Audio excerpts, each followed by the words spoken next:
What is the scariest thing you've ever seen in your life that you can't explain? But two. Not my proudest moment, but hey, I was like 10 years old. Well, anyways, the thing quickly ducked under the window and then ran to the side of the yard and jumped the 4.5 feet chain link fence and bolted off into the darkness. My dad came running into the room with our mom right on his heels.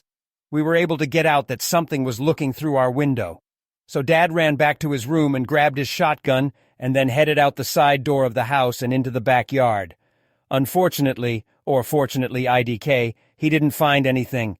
Wrote it off as I had a nightmare and my brother wouldn't admit to seeing anything. So I took the blame and was told to quit messing around, go back to bed, typical parent response, etc. Well, later that night, maybe an hour or so, after I begged my parents to let me sleep in the living room because leaving the house wasn't an option and still being refused, I was made to sleep in my room.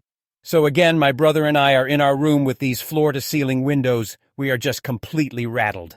We are both huddled in his bed staring out the windows when we see this thing come walking along the chain-link fence on all fours, and the fence only comes up to its mid-shoulder, so this thing is huge.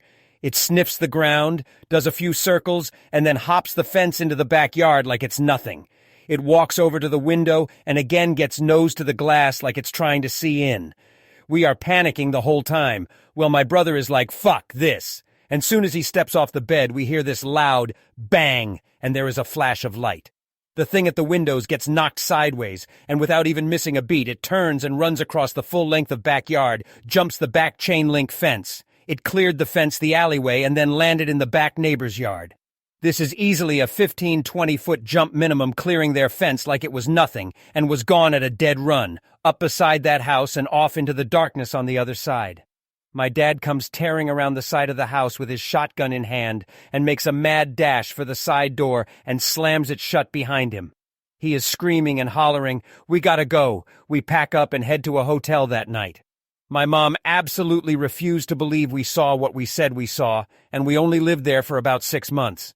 It rattled my dad so much he didn't even want to come back. He told my mom that we were just going to move that next day, but she wouldn't allow it. After about 6 months, she conceded and we moved. Mind you, this is in the coastal plains region of Texas. We have no large wild canines here.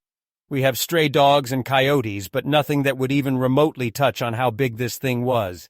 My dad swears he shot that thing with a slug from about 15 feet away with his 12-gauge shotgun right underneath its left arm, hitting it in the ribs where its vital organs are, and nothing, it just ran off. Follow for part 3.